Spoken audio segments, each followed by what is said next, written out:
Selamat pagi semuanya. Wah, tiba saatnya kita mau memuji nama Tuhan ya Kak ya. Iya betul, udah Kita siap mau belum? Mempersembahkan suara kita buat Tuhan ya Kak ya. Iya betul. Yuk kita sama-sama kita mau angkat pujian sejauh timur dari barat.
Pujian sekali lagi sambil bangkit berdiri.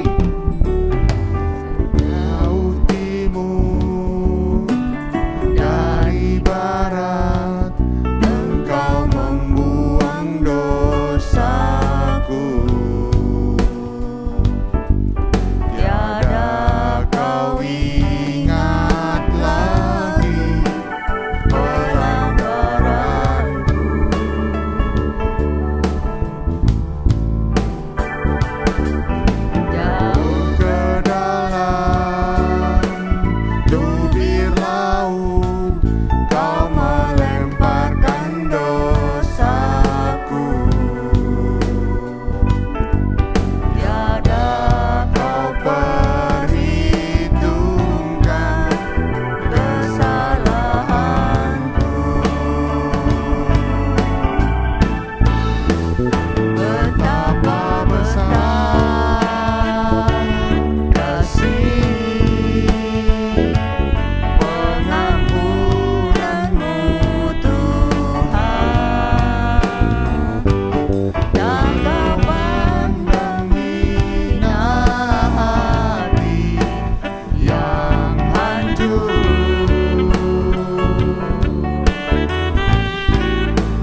Mari kita berdoa. Terima kasih ya Tuhan, pada pagi hari ini Engkau telah mengumpulkan kami di tempat ini untuk dapat bersama-sama beribadah kepadamu. Terlebih dahulu ya Tuhan, Kau ampuni segala dosa dan kesalahan kami, agar kami layak untuk beribadah kepadamu dan menaikkan puji-pujian bagimu ya Tuhan. Tuhan berkatilah adik-adik kami yang masih dalam perjalanan, Kau pimpin langkah mereka agar mereka dapat sampai di tempat ini dengan selamat untuk sama-sama dengan kami beribadah. Demikian juga dengan adik-adik yang beribadah secara online, Kau berkati mereka juga. Tuhan, jika sebentar kami akan menaikkan puji-pujian, biarlah puji-pujian yang kami naikkan dapat menjadi dupa yang harum di hadapan-Mu dan menyenangkan hati-Mu. Kami buka ibadah kami hanya dengan ucapan syukur di dalam nama Tuhan Yesus Kristus. Haleluya, amin. Amin. Ya, yuk silahkan duduk. Duduk dulu ya, Kak. Ya, karena kita mau angkat pujian. Yang kedua ini adalah tiada aku ragu lagi. Kita berarti gak boleh lagu ya? Betul, ragu karena ya, Tuhan ada di dalam kita, Kak. Jadi kita sudah betul. tidak ragu lagi ya. Iya, Yuk kita sama-sama angkat pujian. Tiada aku ragu lagi.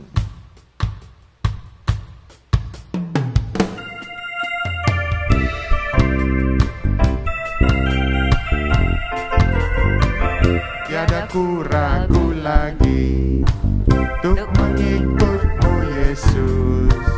Tiada ku ragu lagi untuk melayani-Mu. Walau banyak rintangan dan badai pun menerjang, tiada ku ragu lagi untuk selamanya. Yesus, Yesus sahabatku, Yesus sahabatku, penolong dalam hidupku. Ku rindu semua orang mengenal-Mu. Engkau jalan kebenaran dan memberi hidup yang kekal bagi setiap orang yang percaya padamu. Tiada ku ragu lagi, ku ragu lagi untuk mengikut-Mu Yesus. Tiada ku ragu lagi untuk melayani-Mu. Walau banyak rintangan dan badai pun menerjang, tiada ku ragu lagi untuk selamanya. Yesus, Yesus sahabatku, penolong dalam hidupku. Ku rindu semua orang mengenal-Mu. Kau jalan kebenaran, jalan kebenaran dan memberi hidup yang kekal bagi setiap orang yang percaya padamu. Yesus, Yesus, Yesus, Yesus sahabatku, penolong dalam hidupku. Ku rindu semua orang mengenal-Mu. Engkau jalan kebenaran dan memberi hidup yang kekal bagi setiap orang yang percaya padamu. Kita udah gak ragu lagi, Kak. Iya, betul. Ya kan? Terus kita selalu memuji di mana saja. Iya, betul. Ya kan, Kak? Puji Tuhan harus di mana saja ya, Kak? Iya, seperti lagu yang berikut ini, Kak. Lagunya apa? Judulnya Di mana saja ku puji.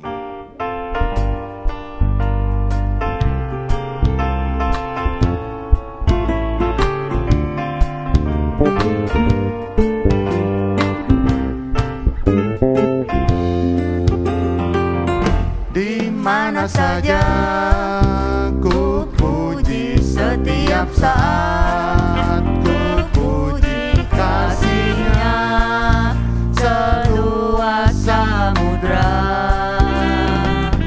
Ku puji nama Yesus, tinggikan nama Yesus, karena nama Yesus mulia.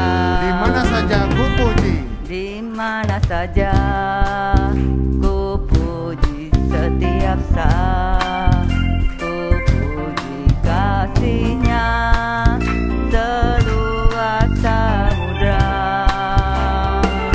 Ku puji nama Yesus, tinggikan nama Yesus, karena nama Yesus. Sekali lagi ya, adik-adik yang nyanyi ya. Di mana saja ku puji,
Saatnya sekarang kita mau mendengarkan bagian yang terpenting, yaitu firman Tuhan.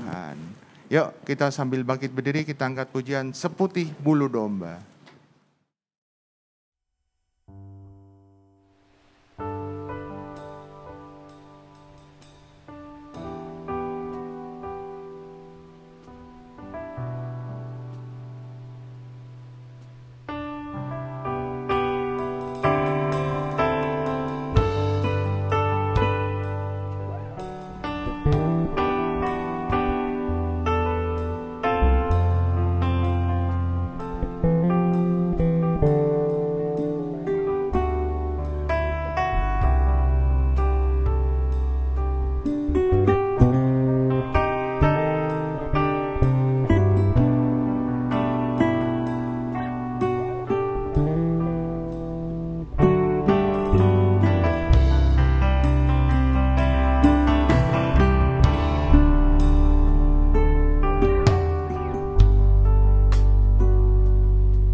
Surga, terima kasih Tuhan karena Engkau begitu baik dan Engkau begitu setia kepada kami. Kami mau mengucap syukur karena Engkau selalu melindungi kami, karena Engkau selalu mengampuni kami Tuhan. Tuhan, kami siap membuka hati kami, mendengarkan firman-Mu yang akan disampaikan oleh Kak Junet. Biarlah Engkau yang menyertainya, Engkau yang memberikan hikmat, supaya firman ini dapat menjadi pelita dalam kehidupan kami. Terima kasih Yesus, kami siap untuk mendengarkan firman-Mu. Hanya dalam nama Tuhan Yesus Kristus, haleluya, amin. Silahkan duduk. Ya, selamat pagi semuanya. Pagi, ya. Juga selamat pagi untuk adik-adik yang online. Ya, kakak tunggu kedatangan kalian di sini untuk bersama-sama untuk beribadah secara tatap muka, ya. Oke, hari ini kita mau belajar firman, ya. Hari ini kita mau belajar firman bagaimana kita menghadapi peperangan. Nah, karena kamu harus tahu, meskipun kita sebagai anak Tuhan, bukan berarti hidup kita itu bebas dari peperangan. Nah, peperangan di sini bukan berarti, oh, kita menghadapi peperangannya kayak harus siap-siap senjata, Kak. Wah, skill bermain senjata saya mesti canggih nih. Enggak. Ya, bukan secara hurufiah seperti itu. Ya. Tantangan itu adalah bisa merupakan peperangan yang kita hadapi. Ya, peperangan yang kita hadapi bisa berupa apa? Tantangan atau masalah yang datang ke dalam hidup kita. Itu yang kadang-kadang kita hadapi. Nah, hari ini kita mau belajar dari pengalaman perjalanan bangsa Israel menuju tanah Kanaan yang dipimpin oleh Musa. Ya, kita baca dulu dalam Keluaran 17 ayat 8.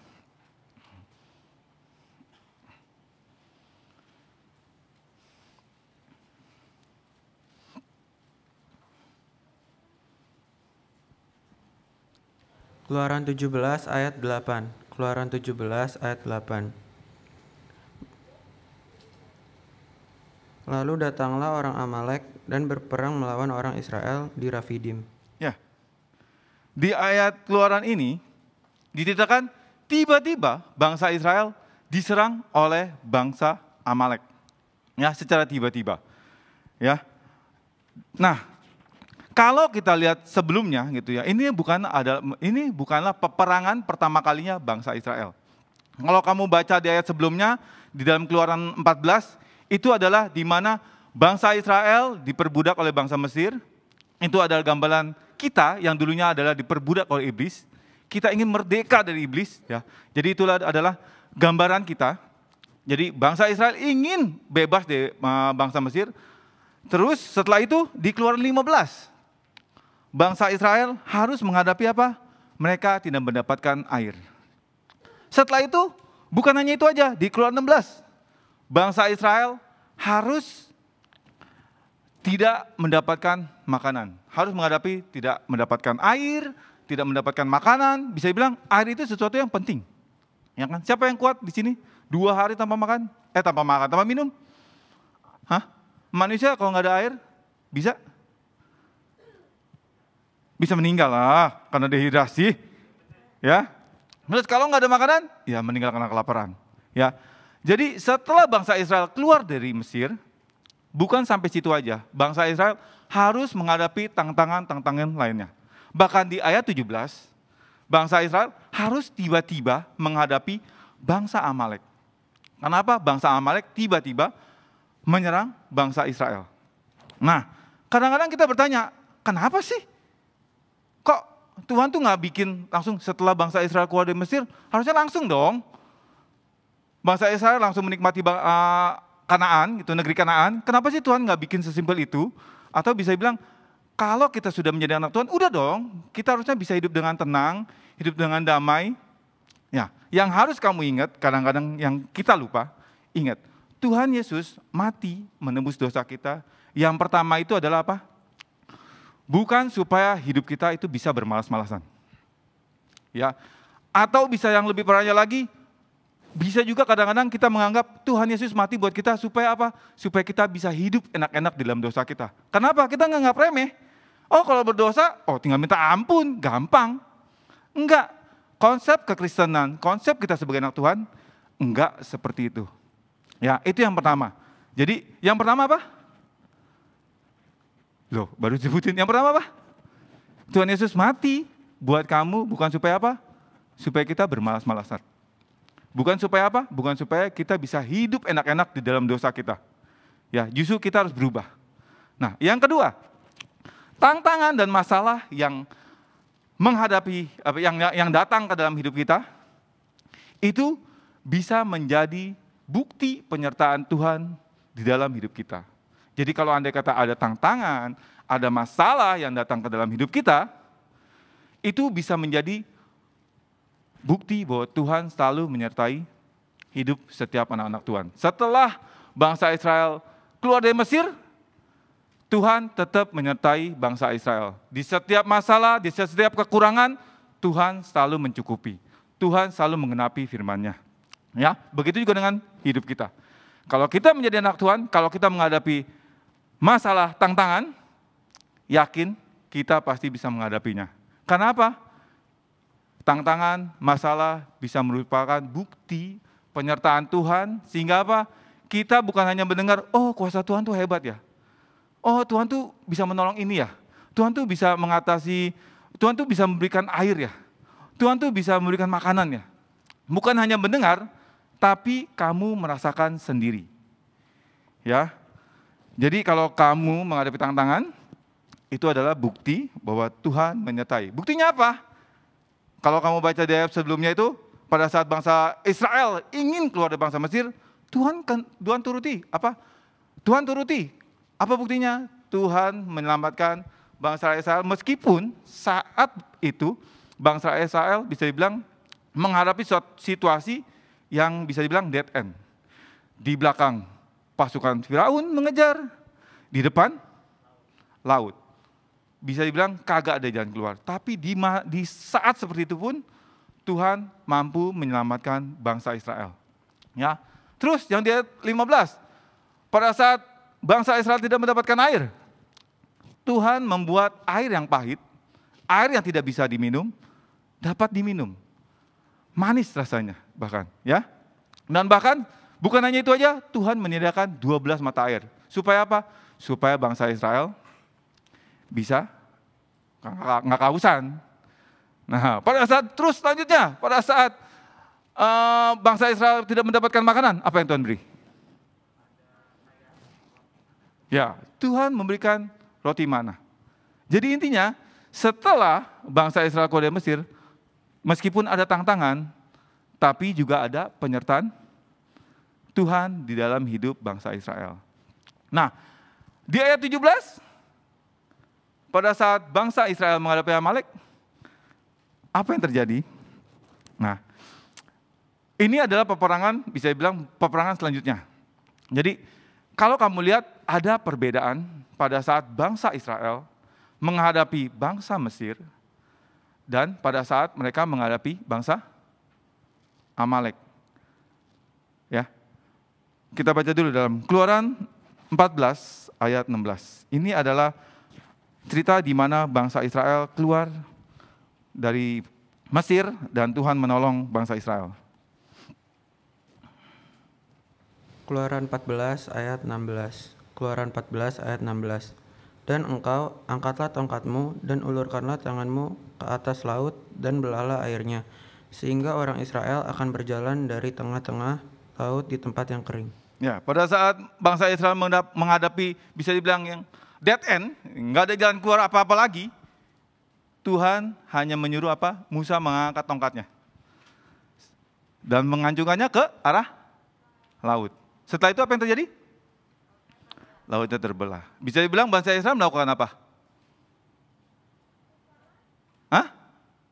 Bangsa Israel melakukan apa gitu? Maksudnya apakah mereka harus berperang gitu? Enggak, bangsa Israel tidak melakukan apa-apa. Yang dilakukan apa? Musa hanya mengangkat tongkat, mengarahkan ke laut, laut terbelah. Selesai. Dan bahkan bangsa Israel bisa jalan di tanah yang kering, dan bahkan di Laut Teberau itu pun semua tentara Mesir mati, ujung-ujungnya mati pokoknya ya. Ya. Nah, terus apa bedanya Kak? Kita baca di dalam Keluaran 17 ayat 9 sampai 10. Nah, ini adalah bagaimana bangsa Israel menghadapi bangsa Amalek. Ini dia perbedaannya. Keluaran 17 ayat 9 sampai 10. Keluaran 17 ayat 9 sampai 10. Musa berkata kepada Yosua, "Pilihlah orang-orang bagi kita, lalu keluarlah berperang melawan orang Amalek. Besok aku akan berdiri di puncak bukit itu dengan memegang tongkat Allah di tanganku." Lalu Yosua melakukan seperti yang dikatakan Musa kepadanya dan berperang melawan orang Amalek. Tetapi Musa, Harun, dan Hur telah naik ke puncak bukit. Ya, pada saat bangsa Israel harus melawan Amalek, yang dilakukan apa? Bangsa Israel harus berperang. Mereka tidak berdiam diri. Mereka tidak bermalas-malasan. Ya, mereka harus maju berperang. Di satu sisi apa? Musa, Harun, dan Hur harus naik ke atas bukit. Ngapain? Hah? Duduk-duduk santai ngeteh. Oh, bukan. Hah? Hah? Hah? Oh, angkat tongkat. Ya, Musa harus mengangkat tongkat. Ya. Nah, kalau kamu lihat, kalau tadi kan kakak bilang ada perbedaan antara bagaimana bangsa Israel menghadapi bangsa Mesir dan menghadapi bangsa Amalek. Nah, kalau tadi kan kakak udah bilang, bangsa Mesir adalah gambaran di mana dulu adalah hidup kita sebagai anak Tuhan itu dikuasai oleh iblis. Nah, pertanyaannya, bangsa Amalek itu gambaran apa sih, Kak? Ada yang tahu? Apa? Hah? Iblis lagi. Iblis mulu. Bukan. Ya. Nah, Amalek itu adalah gambaran dari hawa nafsu kedagingan. Ya. Nah, hawa nafsu kedagingan itu bisa menyerang kita secara tiba-tiba. Ya, karena kadang-kadang kamu harus tahu ya. Ada yang kira-kira kadang-kadang pada saat kamu pergi sekolah, terus wah hari ini aku sekolah mau ribut sama teman. Ada yang tiba-tiba seperti itu? Atau kalau tiba-tiba kamu pergi ke rumah teman tujuannya, oh aku mau ke rumah teman, habis main aku mau berantem. Ada? Enggak ada. Ya, enggak ada yang mau kayak gitu ya. Tapi kadang-kadang itu bisa terjadi. Ya, pada saat kamu main ke rumah teman, tiba-tiba teman ini nyebelin banget.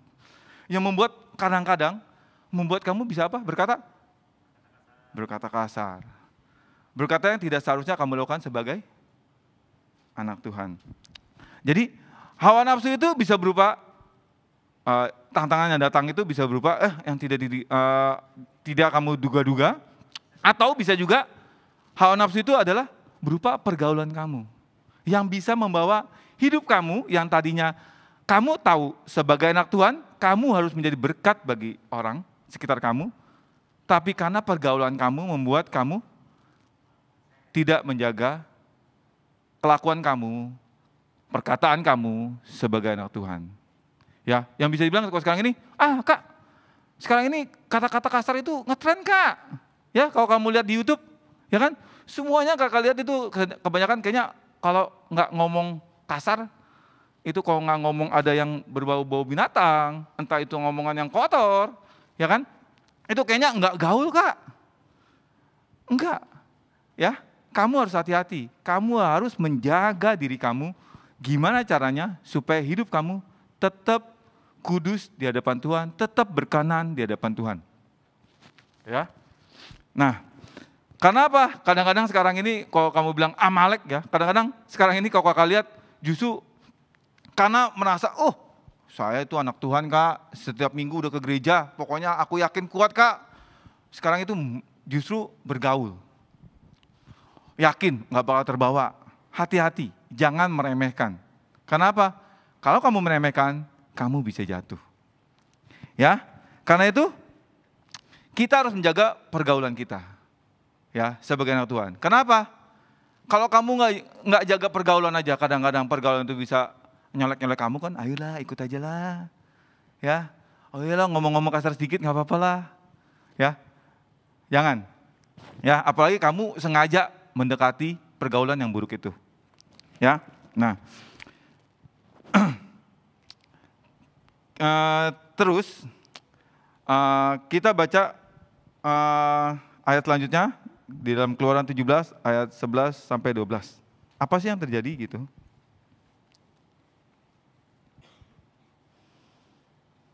Keluaran 17 ayat 11 sampai 12. Keluaran 17 ayat 11 sampai 12. Dan terjadilah apabila Musa mengangkat tangan, lebih kuatlah Israel, tetapi apabila ia menurunkan tangannya, lebih kuatlah Amalek. Maka penatlah tangan Musa, sebab itu mereka mengambil sebuah batu, diletakkanlah di bawahnya supaya ia duduk di atasnya. Harun dan Hur menopang kedua belah tangannya, seorang di sisi satu, seorang di sisi yang lain, sehingga tangannya tidak bergerak sampai matahari terbenam. Ya, karena peperangan ini berlangsungnya lama, gitu ya. Makanya kakak bilang jangan menganggap remeh, gitu ya. Karena pertarungan ini lama sampai apa? Musa menjadi lelah. Kenapa? Kamu bayangin, kamu jangan anggap wah Musa enak dong di atas bukit. Si Yosua mah dibawa berdarah-darah berantem gitu kan. Musa enak di atas bukit. Enggak. Yang dikerjakan Musa juga enggak gampang loh. Kamu bayangin kamu angkat tongkat 1 harian, itu kayak disetrap. Begini ya. Sampai tremor. Ya. Ya.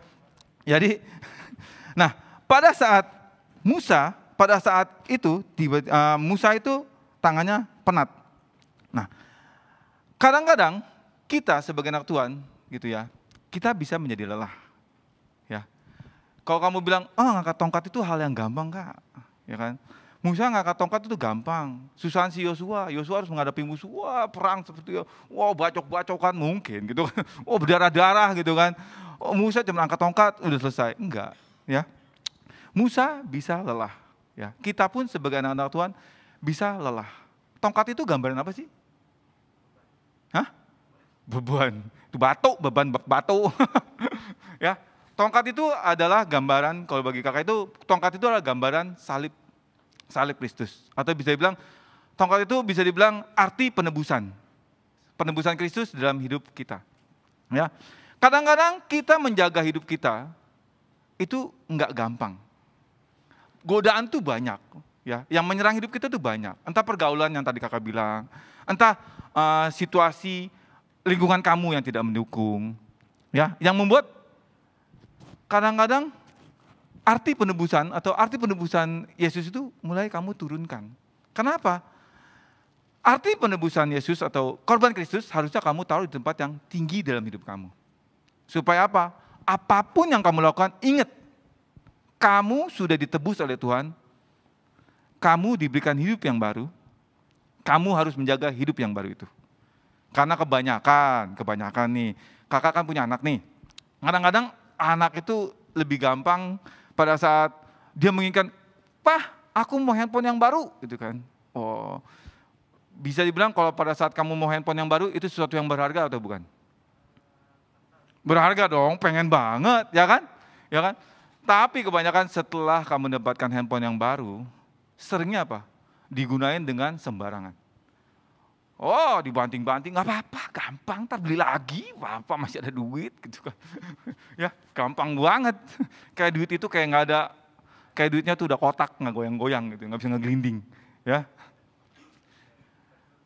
iya, ya kan. Kok rusak? Nah, jadi ingat, sesuatu yang dulunya kamu menghadap, aku pengen banget. Sesuatu yang kamu mungkin anggap sesuatu yang berharga, handphone itu ya, bisa menjadi sesuatu yang tidak berguna, bahkan bisa menjadi sampah. Yang udahlah nggak kepake. Begitupun juga dengan korban Kristus. Kamu diberikan hidup yang baru. Kadang-kadang sebagai anak Tuhan, kamu tidak menjaganya.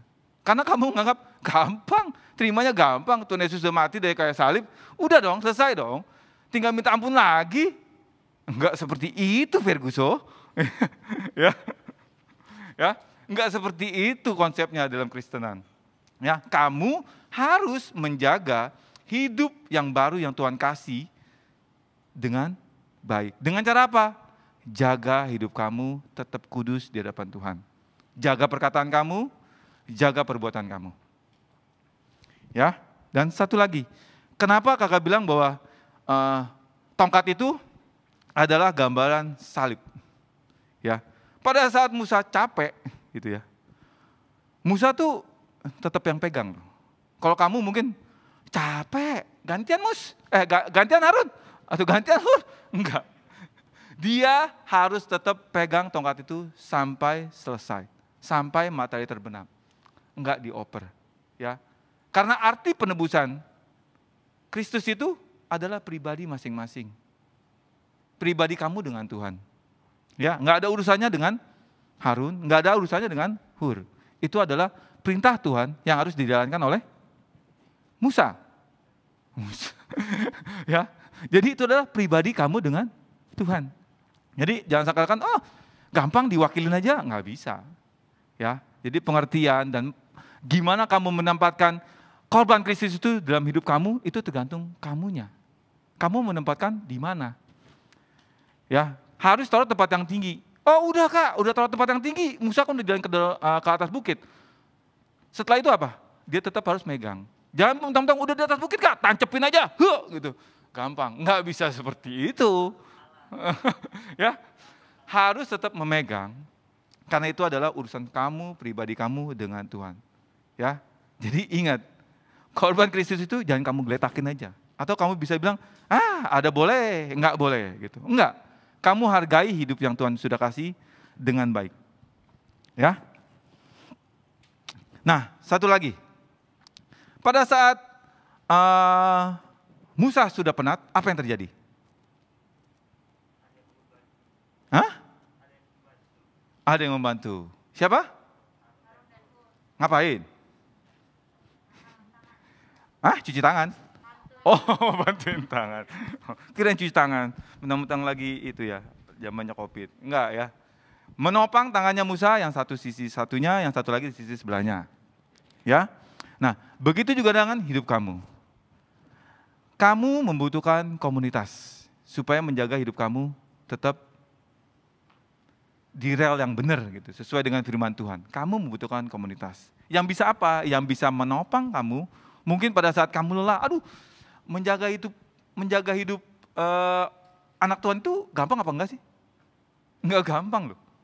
Kakak juga ngerasain itu enggak gampang loh. Cobaan itu banyak loh. Yang membuat kayaknya ngomong kasar dikit aja. Enggak apa-apa lah gitu ya. Ya enggak loh ya. Ya, enggak gampang loh. Itulah kenapa kamu membutuhkan komunitas, supaya apa? Pada saat kamu sudah mulai lelah, kamu sudah mulai hidup kamu sudah mulai menurun kualitas rohaninya, ada teman yang membantu kamu, mengingatkan kamu. Bahkan bukan hanya mengingatkan, membantu doa. Ya, membantu doa. Pada saat kita juga menghadapi masalah, mungkin bukan masalah kedagingan aja, tantangan pergaulan yang bisa membuat kamu terjerumus, membuat kamu jauh dari Tuhan, mungkin juga masalah ekonomi kamu, masalah mungkin di pelajaran kamu, ada teman-teman yang siap untuk selalu mendoakan kamu. Itu butuhnya komunitas. Justru jangan cari komunitas yang membuat kamu sebaliknya, yang tadi kakak bilang, apa? Membuat kamu jauh dari firman Tuhan. Ya. Nah, itu dikatakan di dalam Pengkhotbah 4 ayat 9 sampai 10. Butuh komunitas. Pengkhotbah 4 ayat 9 sampai 10. Pengkhotbah 4 ayat 9 sampai 10. Berdua lebih baik daripada seorang diri, karena mereka menerima upah yang baik dalam jerih payah mereka. Karena kalau mereka jatuh, yang seorang mengangkat temannya, tetapi wahai orang yang jatuh, yang tidak mempunyai orang lain untuk mengangkatnya. Ya, di sini dikatakan berdua lebih baik daripada seorang diri. Karena apa? Kalau pada saat yang tadi kamu lihat Musa, pada saat dia lelah, ada orang yang bantu menopang. Ya, supaya apa? Bisa sama-sama melakukan hal yang baik di hadapan Tuhan. Ya, jadi kesimpulan firman hari ini apa? Apa? Kita tahu nih, bahwa hidup kita itu tidak lepas dari peperangan. Betul? Jadi apa yang harus kita lakukan? Kalau kamu contoh nih pada saat kamu mau main game aja nih, main game, molek, ya kan? Perang, apa yang harus kamu lakukan? Hah? Apa? Ya kamu pastinya siap-siap dong, kasih skin yang bagus. Kakak sebenarnya nggak ngerti sih, kakak nggak pernah main Mobile Legends. Tapi biasanya Kalau orang main Mobile Legends, biasa pokoknya kasih yang skin yang bagus, senjata yang bagus, pokoknya yang bagus-bagus. Intinya bersiap supaya kamu menang. Intinya juga sama. Kalau kamu tahu hidup kita itu adalah banyak peperangannya, apa yang harus kamu lakukan? Selalu bersiap. Bagaimana bersiapnya? Selalu isi hidup kamu dengan apa? Dengan air, bukan. Bukan, dengan apa? Dengan firman Tuhan. Kamu isi hidup kamu dengan firman Tuhan. Kamu jangan lupa berdoa, rajin selalu berdoa. Sehingga apa? Pada saat tantangan datang, masalah datang, kamu bisa mengatasinya. Ya, itu yang pertama. Yang kedua, apa? Kamu harus mencari komunitas. Nah, yang kedua itu ya. Jadi kamu berperang, jangan seorang diri. Kamu harus cari komunitas yang bisa menopang kamu, bisa saling mengingatkan, saling mendoakan. Ya. Kakak rasa firman kakak cukup sekian dan kita baca ayat masnya terakhir dulu ya. Ayat masnya ada di Ibrani 10 ayat 24.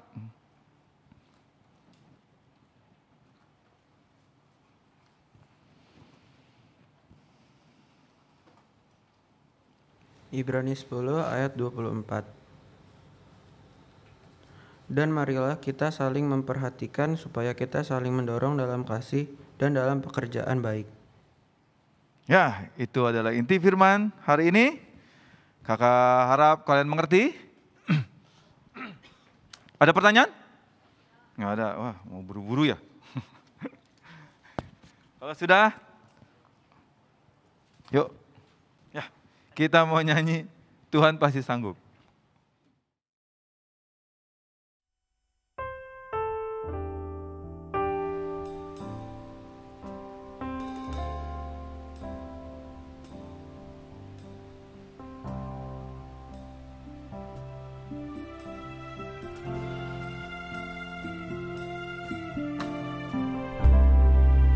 Kuatkanlah hatimu,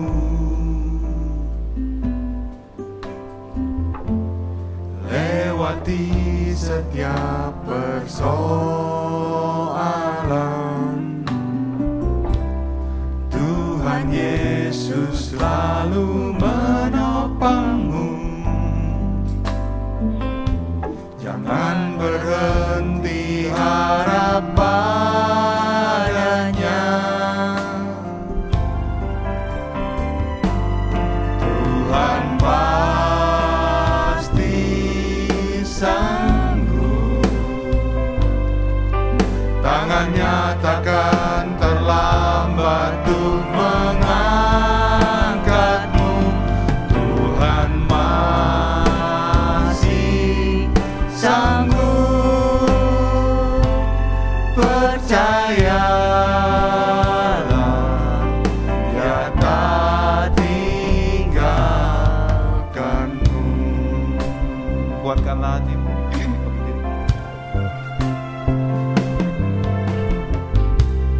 Kuatkanlah hatimu, lewati setiap persoalan. Tuhan Yesus selalu menopangmu. Jangan berhenti harap padanya. Tuhan pasti sanggup. Tangannya takkan terlambat untuk mengangkatmu. Tuhan masih sanggup. Percayalah, Dia tak tinggalkanmu.